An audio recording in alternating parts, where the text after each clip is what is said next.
والسلام على سيدنا رسول الله وعلى آله وصحبه ومن والاه ومن تبع هداه وبعد. يعني ماذا يقول الإنسان في مثل هذا الجو المليء بالنفحات الربانية والعطايا الإلهية، ومع مجالسة العلماء والصالحين وآل بيت رسول الله المنسبين؟ اللسان يعجز عن أن يقول يعني كلام، ولكن ما أطيب الكلام إذا كان عن رسول الله صلى الله عليه وسلم. الحديث عن رسول الله يحيي القلوب ويطهرها من الدنس والذنوب. نعم، فحري بنا أن نفرح برسول الله وأن نسعد برسول الله وأن نفتخر برسول الله وأن نعلي قدر رسول الله، لا سيما في هذه الأيام التي يتطاول فيها البعض على الجناب النووي. فنحن نقول لهم: من أنتم حتى تتكلمون عن رسول الله؟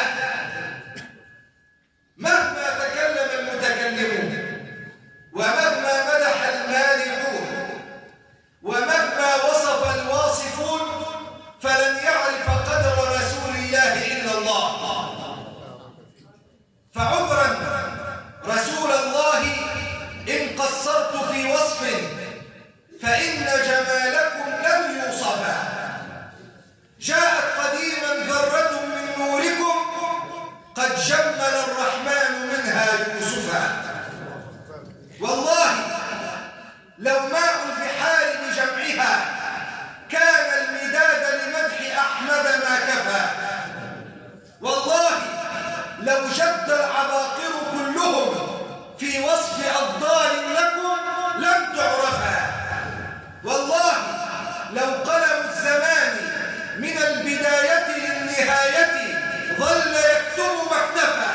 والله لو قبر النبي تفجرت أنواره للبدر ولى واختفى.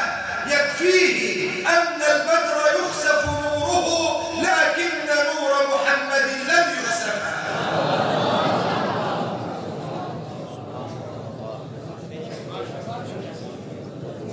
فداك أبي وأمي يا رسول الله،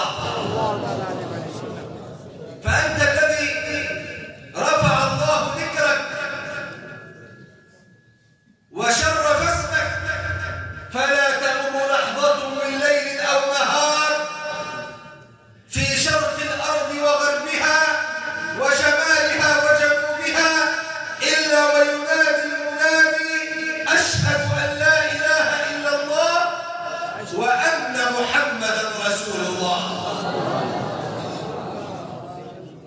ضم الإله اسم النبي إلى اسمه إذا قال في الخمس المؤذن أشهد، واشتق له من اسمه ليجله، فذو العرش محمود وهذا محمد.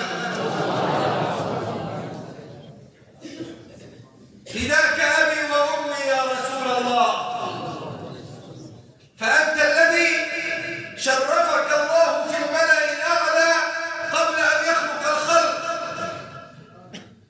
فقد ورد في حديث وإن كان عليه كلام إلا أنه مما يستشهد به أنه لما اقترف آدم الخطيئة وقف وقال: يا رب أسألك بحق حبيبك محمد أن تغفر لي.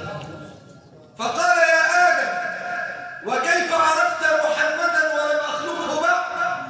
فقال: يا رب إنك لما خلقتني بيدك ونفخت في من روحك نظرت فوجدت على قوائم العرش مكتوبا: لا إله إلا الله محمد رسول الله.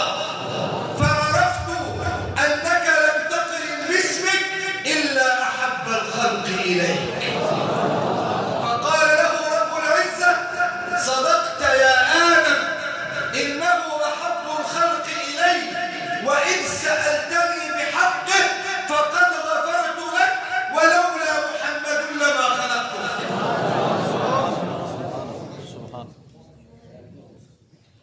مولاي